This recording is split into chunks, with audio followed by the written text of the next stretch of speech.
The moment she said it, I stopped smiling. The strange thing was that nobody else at the table seemed to notice. The conversation continued. People laughed. Plates were passed around. Glasses clinked together. Yet I sat there staring at my granddaughter's birthday cake, unable to shake the feeling that I had just heard something I was never supposed to hear. It happened on a warm Saturday evening in Tulsa, Oklahoma. My family had gathered at Jason and Amanda's house to celebrate my granddaughter's 17th birthday. The backyard was decorated with string lights. Music drifted softly from outdoor speakers. Neighbors stopped by to offer congratulations. From the outside, it looked like the kind of family gathering people imagine when they think about happy memories. For most of my life, I worked hard to create moments exactly like that. At 72 years old, I had spent more than a decade putting my family first after my husband passed away. Helping became my purpose. If someone needed support, I offered it. If someone needed advice, I listened. If someone needed time, money, or attention, I found a way to provide it. I never complained. I never kept score. Family mattered. It always had. That evening, I was carrying a tray of drinks from the kitchen when I heard Amanda talking to one of her friends near the patio. I was not trying to listen. In fact, I almost walked past without paying attention. Then I heard my name. Instinctively, I slowed down. "She never asks questions," Amanda said with a small laugh. Her friend chuckled. "That must make things easier." Amanda smiled and shrugged. "It definitely does." The conversation moved on immediately afterward. They began discussing something completely different. Yet those few words stayed with me. "She never asks questions." I set the tray on a nearby table and returned to the party. I smiled for photographs, helped serve dessert, sang happy birthday with everyone else. Outwardly, nothing changed. Inwardly, something shifted. For the first time in years, I found myself wondering how other people saw me. Later that night, after the guests left and I returned home, I sat alone in my living room replaying the conversation. The grandfather clock ticked steadily from the hallway. The house felt quiet. Too quiet. I told myself Amanda probably meant nothing by it. Perhaps she was simply commenting on my trusting nature. Yet the more I thought about her tone, the more uncomfortable I became. It was not the words themselves. It was the confidence behind them. She sounded certain. Certain that I would not ask questions. Certain that I would simply accept whatever I was told. The next morning, I opened a drawer containing old family records and began organizing paperwork I had not reviewed in years. At first, I was not searching for anything specific. I simply wanted to occupy my mind. Then I noticed something strange. Several folders contained summaries without supporting documents. Certain records referenced meetings I barely remembered. Others mentioned updates that seemed surprisingly vague. None of it appeared alarming. Not yet, but something about it bothered me. As the afternoon sunlight stretched across the dining room table, I found myself staring at a page that should have been familiar. Instead, it felt incomplete. Missing details. Missing explanations. Missing context. I folded the paper and placed it aside. Then I remembered Amanda's voice. She never asks questions. For most of my life, that statement might have been true. What nobody realized was that something had changed the moment I heard it. Because for the first time in a very long time, I wanted answers. For the next several days, I could not stop thinking about Amanda's comment. She never asks questions. The words seemed harmless on the surface, yet they followed me from room to room like an unfinished conversation. Every time I sat down with a cup of coffee or looked through old family photographs, I heard them again. By Tuesday morning, I found myself wondering when I had become that person. When had everyone decided I would simply accept whatever I was told? The truth was difficult to ignore. For years, I had earned that reputation. After my husband passed away 10 years earlier, I focused almost entirely on my family. Helping them gave me purpose. Jason and Amanda were building careers while raising children. Life was busy, complicated, expensive. Whenever they needed support, I stepped in without hesitation. I watched the grandchildren after school, drove them to activities, helped during holidays, covered unexpected expenses when times became difficult. If a problem appeared, I looked for a solution. If a sacrifice needed to be made, I usually volunteered first. None of it felt unusual at the time. Families help one another. That was how I was raised. Yet as I sat at my kitchen table that morning, I realized something uncomfortable. I could remember countless moments when I adjusted my life to make things easier for everyone else. I struggled to remember moments when anyone stopped to ask whether something was convenient for me. The realization did not make me angry. It made me thoughtful. Later that afternoon, I continued sorting through old records. Most of the paperwork involved routine matters. Insurance documents, property tax statements, trust summaries, the kinds of records that accumulate quietly over the years. Then I noticed another pattern. Several folders contained only abbreviated versions of information. Summaries without supporting documents. References without explanations. The omissions were subtle, but they appeared often enough to attract my attention. At first, I blamed myself. Maybe I misplaced pages. Maybe I forgot where certain files belonged. Then I remembered something else. For years, Jason and Amanda occasionally helped organize my records. Whenever paperwork became complicated, they offered assistance. I appreciated it. In fact, I rarely questioned their recommendations. Why would I? They were family. On Wednesday evening, Jason stopped by after work. We sat on the back patio watching the sunset while discussing ordinary things. Sports, weather, the grandchildren. At one point, I casually mentioned some old trust records I had been reviewing. The reaction lasted less than a second. Jason looked surprised before quickly recovering. Most people would have missed it. I did not. Just trying to stay organized, I said lightly.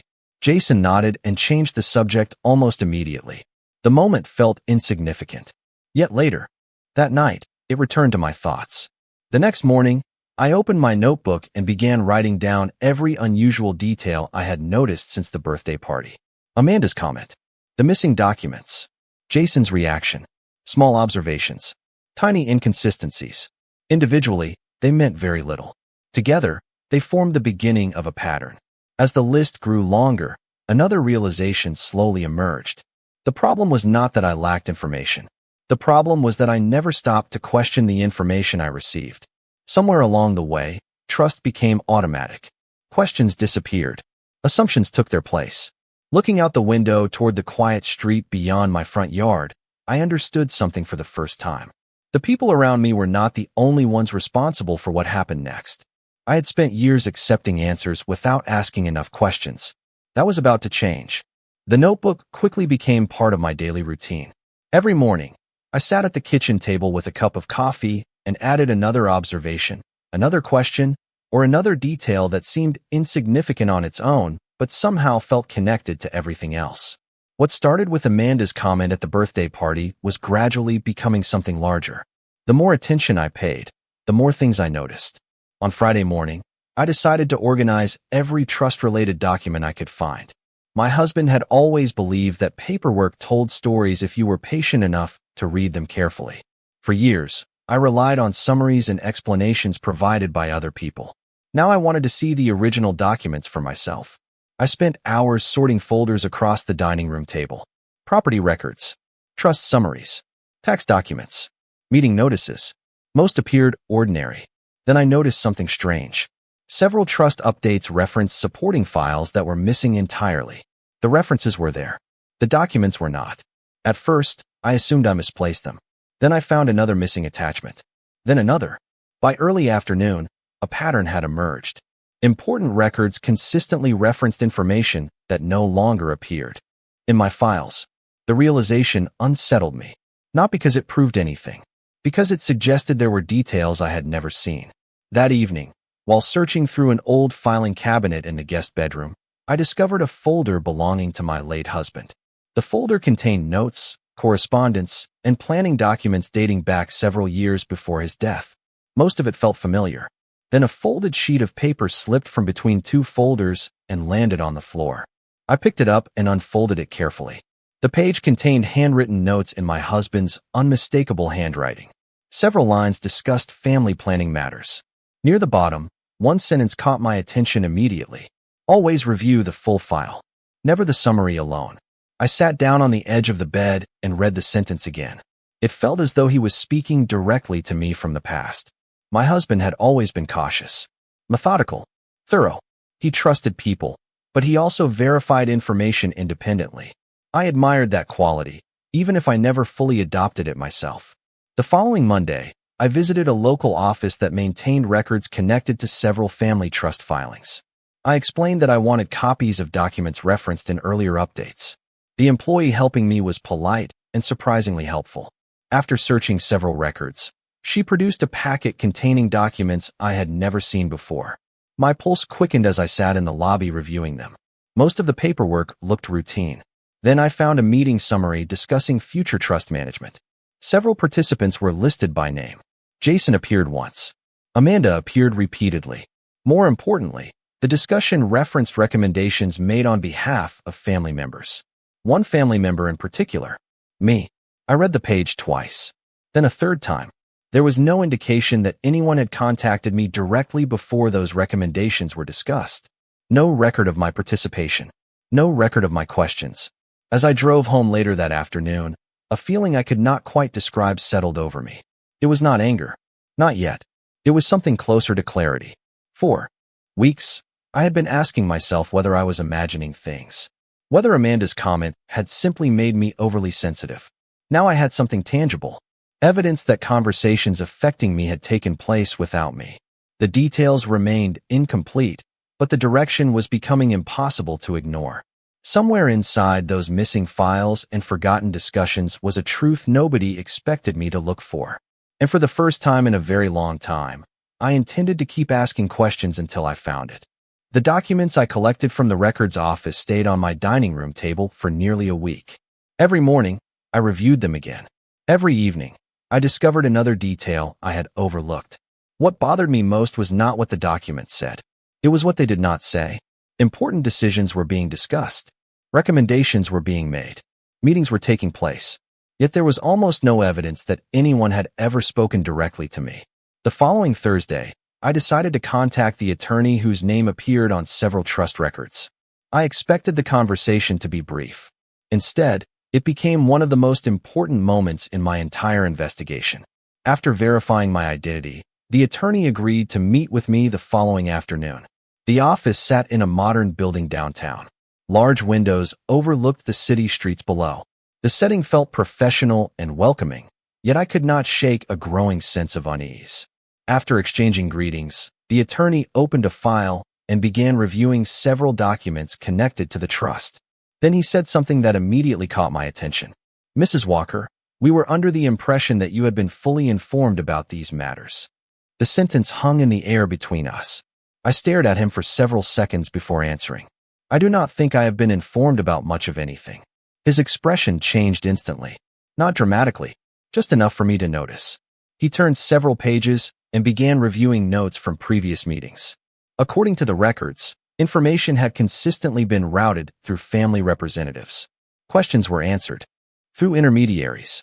Discussions occurred with people acting on behalf of family interests. I listened quietly while he explained. The deeper we went, the more uncomfortable the situation became. Then he showed me something I had never seen before. A planning memorandum discussing future trust administration. My name appeared throughout the document. Recommendations affecting assets connected to my late husband had been debated at length. Yet there was no indication that I attended any meeting. No indication that anyone requested my opinion. No indication that anyone even attempted to contact me directly. My pulse quickened. Why would everyone assume I already knew? I asked. The attorney hesitated before responding. Because that was the understanding we received. Understanding. Another word that sounded harmless until examined closely. Understanding from whom? I already suspected the answer. Before leaving the office, I requested copies of every available document connected to those discussions. The attorney agreed without hesitation. By the time I returned home, I carried a folder much thicker than the one I brought with me. That evening, I spread the new records across the dining room table and started reading. Several hours passed before I noticed the detail that changed everything. Buried inside a correspondence summary was a recurring reference to communication preferences. According to the notes, detailed information should be directed through Amanda whenever possible because she was considered the primary family contact. I read the sentence twice, then a third time. The significance hit me immediately. Amanda was not simply participating in conversations. Amanda was controlling access to them. Every road seemed to lead back to the same place. Every explanation seemed to pass through the same person. Outside, the sun disappeared below the horizon. The house grew quiet around me. I sat alone staring at the documents spread across the table. For weeks, I had been asking whether something important was happening behind my back. Now I finally had evidence suggesting exactly how it happened. Not through secrecy, not through deception, through control of information. And for the first time since this began, I felt certain that I was getting very close to the truth nobody expected me to find. The documents from the attorney's office remained spread across my dining room table for nearly 3 days. Every time I thought I had reached the end of the story, another detail appeared. Another note. Another reference. Another connection that raised even more questions. Yet one thing had become impossible to ignore. Amanda's name surfaced everywhere. Not always in large ways. Not always at the center of decisions. But consistently. Quietly. Repeatedly. The following Saturday morning, I decided to call someone I had not spoken with in years. His name was Richard Coleman. Richard had been one of my husband's closest friends for more than 3 decades. They served on community boards together, attended investment meetings together, and spent countless afternoons discussing long-term planning. After my husband passed away, Richard gradually stepped back from public activities, and we lost touch. Still, something told me he might know more than anyone else about the trust structure my husband created. To my surprise, Richard answered on the second ring. His voice sounded older but familiar. After a few minutes of catching up, I explained why I was calling. The moment I mentioned the trust documents, he became very quiet. Not surprised. Thoughtful. I told him about the missing communication, the attorney's records, and Amanda's role as the primary family contact. When I finished, Richard let out a slow breath. Your husband worried about one thing, he said. He worried that people would eventually confuse helping you with replacing you. The sentence hit me harder than I expected. Richard explained that years before his death, my husband insisted on one principle whenever trust planning was discussed. Information should always reach me directly. Advice could come from family. Assistance could come from family. Decisions could be discussed with family. But information should always reach me first. He never wanted anyone speaking instead of you, Richard said. He wanted people supporting you. After ending the call, I sat quietly in the kitchen staring at the documents. The distinction felt important. Supporting someone and speaking for someone are not the same thing. Yet somewhere along the way, that line appeared to disappear. Later that afternoon, I returned to the trust records and began reviewing meeting summaries again. This time I focused on recommendations rather than decisions. Several notes referenced concerns about efficiency. Others discussed simplifying communication. The language sounded harmless. Practical, even. Then I noticed something that made my pulse quicken. Multiple summaries described situations where Amanda provided updates on my behalf. Not with me. On my behalf. The phrase appeared over and over. Every time I saw it, the same uncomfortable question returned. Why was everyone so comfortable receiving information from Amanda when I was perfectly capable of providing it myself? As evening approached, I opened another folder from my husband's old files. Most of the contents were familiar. Then I found a folded sheet of paper tucked between 2 financial reports. It was a handwritten note addressed to no one in particular. Near the bottom, one sentence was underlined twice. Trust requires transparency. Otherwise, it becomes dependency. I read the lines several times. The room felt unusually quiet. Outside, the sun was beginning to disappear behind the trees. Inside, the meaning of those words settled heavily over everything I had discovered. For years, I believed trust meant not having to ask questions. My husband apparently believed the opposite. Real trust survives questions because it has nothing to hide.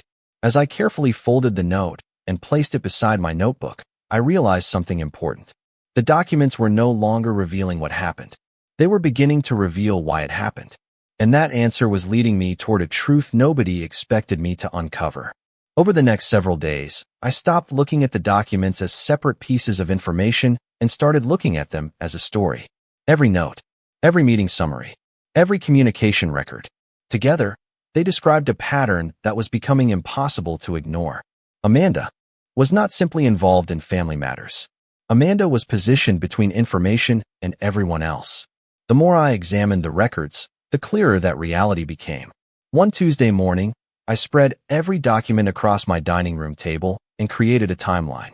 Trust updates, planning meetings, attorney consultations, correspondence records. By lunchtime, the table was completely covered. I stepped back and studied the sequence from beginning to end. That was when I noticed something unexpected. Many of the most important discussions took place during periods when Jason was traveling for work.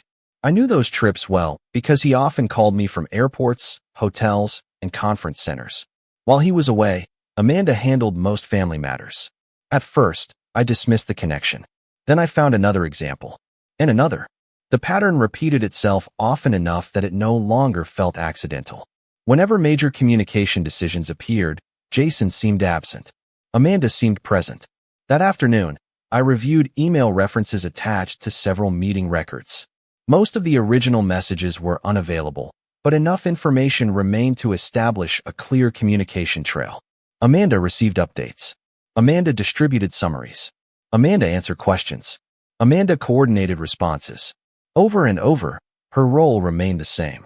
Information flowed through her before reaching anyone else. That evening, I called Richard and shared what I had discovered. He listened quietly before asking a simple question. How much do you think Jason actually knows? The question caught me off guard. Until then, I had assumed my son was fully aware of everything happening around him. Yet the documents told a different story. His name appeared occasionally, but rarely in detailed discussions. Amanda's name appeared constantly.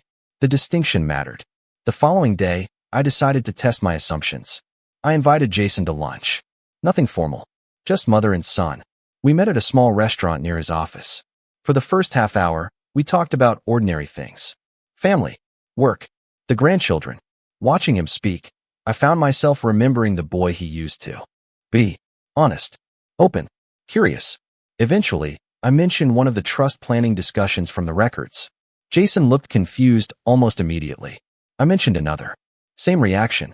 Then I referenced a recommendation memo I discovered in the attorney's file. He stopped eating and stared at me. I have never seen that before, he said. The answer came too quickly to be rehearsed, too naturally to be calculated. Genuine confusion filled his face. I asked another question. Who usually handled communication about the trust? Jason shrugged. Amanda did. She always stayed on top of that stuff. As the conversation continued, a painful realization settled over me.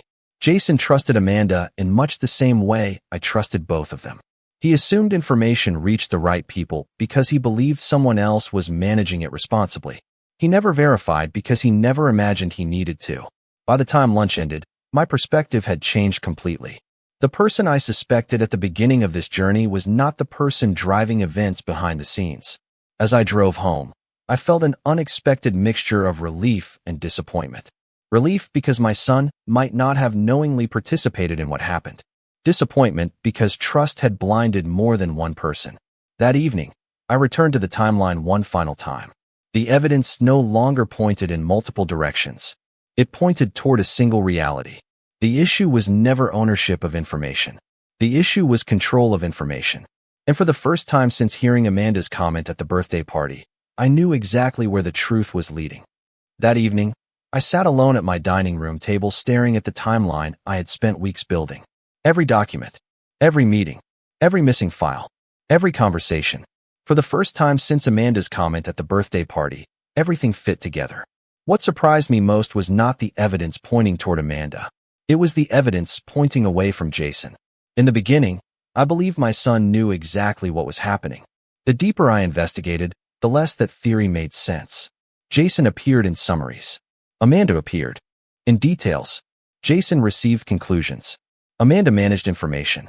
The distinction was impossible to ignore. The following morning, I called Richard and shared everything I learned during lunch with Jason. He listened carefully before responding. Then perhaps your son is not the one making decisions, he said. Perhaps he is the one trusting the wrong person. The statement lingered in my mind long after the call ended.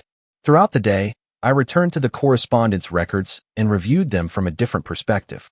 Instead of asking who benefited, I asked who controlled communication. The answer appeared repeatedly. Amanda coordinated updates. Amanda summarized discussions. Amanda answered questions. Amanda determined which information moved forward and which information stopped. The pattern was so consistent that it no longer felt accidental. It felt systematic. Later that afternoon, another piece of the puzzle appeared. While reviewing communication logs from the attorney's office, I noticed references to several conference calls involving trust administration. Most participants were identified by title rather than name. One note, however, stood out. It described Amanda as the primary family contact and principal source of family feedback. I read the line twice, then a third time. Family feedback. The phrase bothered me because nobody had ever asked for mine. That evening, I received an unexpected phone call from an administrative assistant who worked with one of the advisory firms mentioned in the records. She was responding to a document request I submitted weeks earlier. During our conversation, she casually mentioned that Amanda often communicated on behalf of the family. Then she said something that immediately caught my attention. We assumed everyone agreed with her because nobody ever disagreed. I thanked her and ended the call. Then I sat quietly in the kitchen thinking about that sentence. Nobody ever disagreed. How could anyone disagree with information they never received? The realization felt both simple and profound. For years, I believed trust was the foundation of healthy relationships. Now I was beginning to understand that. Trust without transparency creates vulnerability. One person controls information. Everyone else assumes everything is fine. Slowly, almost without noticing, questions disappear. As darkness settled outside my windows, I reviewed my notes one final time. The evidence no longer pointed in several directions. It pointed toward one unavoidable conclusion. Amanda was not simply helping organize family matters. She had gradually become the gatekeeper of information. Advisors trusted her. Attorneys trusted her. Jason trusted her. And because everyone trusted her, very few people bothered verifying anything independently, including me. For a long time, I thought the mystery involved hidden documents, hidden meetings, hidden decisions. The truth was much simpler. The real mystery was how one person became responsible for information that should have belonged to everyone. And now that I finally understood the answer, I knew exactly what needed to happen next. The evidence was complete. The questions had been answered. All that remained was bringing the truth into the open where nobody could ignore it anymore. Once I understood what the evidence was telling me, I stopped searching for answers and started preparing for a conversation. Not an argument, not an accusation, a conversation. There is a difference. Accusations create resistance. Facts create silence. The following Sunday, I invited Jason and Amanda to dinner. I kept my voice warm when I called. Friendly, familiar, the same way it had always been. Jason accepted immediately. Amanda sounded cheerful. If she felt any concern, she hid it well. During the week leading up to dinner, I organized everything carefully. The trust records, the meeting summaries, the correspondence logs, the notes from the attorney, the comments from advisors, the handwritten note from my husband, the sentence from Richard, the timeline that connected everything together. By Friday evening, the entire story fit neatly inside a single binder. Looking at it, I felt something unexpected. Calm. The uncertainty that haunted me for weeks was gone. The facts were no longer scattered. They were organized, clear, complete. Sunday arrived bright and cool. I spent most of the afternoon preparing dinner. Roast chicken, fresh vegetables, homemade rolls. The same meals I served for countless family gatherings over the years. As I moved through the kitchen, memories surfaced one after another. Holidays, birthdays, celebrations, family dinners where everyone laughed and shared stories around the same table. For decades, I believed trust alone was enough to keep a family strong. Now I understood something different. Trust without transparency eventually becomes fragile. Jason and Amanda arrived shortly after 5 o'clock. Jason hugged me. Amanda brought dessert. Everything seemed perfectly normal. We sat together, shared a meal, and talked about everyday life. School activities, work schedules, weekend plans. Watching them laugh, I almost wished I had never started asking questions. Almost. After dessert, I stood up and retrieved the binder from the living room. The moment I placed it on the table, the atmosphere shifted. Jason noticed immediately. Amanda did too. Neither said anything at first. I sat down and folded my hands. There is something I would like to discuss, I said quietly. The room became still. I opened the binder and began at the beginning. Amanda's comment at the birthday party. The missing documents. The trust records. The attorney's file. The correspondence logs. One document after another. One date after another. One unanswered question after another. Jason listened carefully. His confusion grew with every page. Amanda remained unusually quiet. Occasionally, she glanced at a document before looking away again. When I reached the communication records, I placed them directly in front of her. Then I showed the notes describing her role as the primary family contact. Next came the meeting summaries where information was provided on my behalf. Finally, I placed my husband's handwritten note on top of everything else. Trust requires transparency. Otherwise, it becomes dependency. Nobody spoke. For several long seconds, the only sound came from the grandfather clock in the hallway. Then Jason looked at Amanda. "Why was Mom not included in any of this?" he asked. His voice remained calm. The question itself carried enough weight. Amanda stared at the documents. At first, she said nothing. Then she slowly exhaled. "Because nobody ever questioned me," she said quietly. The words settled heavily over the table. Amanda explained that over time, she became the person everyone relied upon. Attorneys contacted her. Advisors contacted her. Family members contacted her. Eventually, she stopped distinguishing between sharing information and controlling it. She believed she was simplifying things, making life easier, helping everyone. Somewhere along the way, helping became deciding. Deciding became managing. Managing became control. Then she looked directly at me. "I honestly never thought you would ask questions." The room fell silent again. Because in that moment, every document, every meeting, and every missing explanation suddenly made perfect sense. The truth was finally sitting at the table with us. And for the first time since this journey began, nobody could pretend otherwise. For several moments after Amanda finished speaking, nobody said anything. The binder remained open in the center of the table. The documents that had consumed weeks of my life now sat quietly between us. No longer questions, no longer suspicions, just facts. Jason stared down at the pages before looking at Amanda. The disappointment in his eyes seemed heavier than anger ever could have been. "You should have told us," he said softly. Amanda lowered her gaze. "I know," she replied. For the first time since I had known her, she sounded completely unsure of herself. Not because she had been confronted, because she was finally seeing the consequences of choices she once believed were harmless. Over the following weeks, changes began happening throughout the family. Not dramatic changes, necessary ones. Trust discussions were paused until everyone involved received complete information. Future meetings required direct participation from every interested party. Copies of documents came directly to me instead of passing through anyone else. Advisors updated communication records. Attorneys updated contact preferences. The flow of information no longer depended on a single person. It belonged to everyone it affected, exactly as it should have from the beginning. Jason changed as well. He became more involved in decisions he once assumed were being handled appropriately. He read documents himself, attended meetings himself, asked questions he previously left for someone else to ask. Watching him do that reminded me of his father. Not because they were the same person, but because both understood something important. Responsibility cannot be delegated completely. Trust still matters. Attention matters too. Amanda faced a different challenge. Trust takes years to build and only moments to weaken. Nobody excluded her from the family.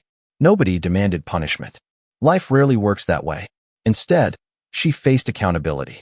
She had to explain decisions, acknowledge assumptions, accept that good intentions do not erase consequences. Most importantly, she had to understand that speaking for someone and listening to someone are very different things. Several months later, I sat on my back patio watching the evening sun settle over the trees beyond my yard. A notebook rested beside me on a small table. The same notebook that began with a single comment overheard at a birthday party. Looking through its pages now felt almost surreal. So many questions, so many clues, so many moments that only made sense once I understood the whole story. The neighborhood around me looked exactly the same as it always had. Children played in nearby yards. Cars passed slowly down the street. Wind moved gently through the trees. Yet something inside me felt different. Lighter, clearer, stronger. For years, I believed being supportive meant staying out of the way. I believed trust meant accepting explanations without challenge. I believed asking questions suggested a lack of faith in the people I loved. I no longer believed any of those things. My husband understood something I learned much later. Real trust welcomes questions because it has nothing to fear from them. Transparency strengthens relationships. Silence weakens them. Looking back, I realized the greatest mistake anyone made was not hiding information. The greatest mistake was assuming I would never notice. Assuming I would never ask why. Assuming I would continue accepting whatever explanation appeared in front of me. That assumption changed everything. As the last sunlight faded beyond the horizon, I closed the notebook and looked toward the house my husband and I built together so many years ago. For the first time in a long while, I felt completely at peace. Not because I uncovered a secret. Not because anyone lost an argument. Because I finally found my voice again. And the moment I started using it, everything changed.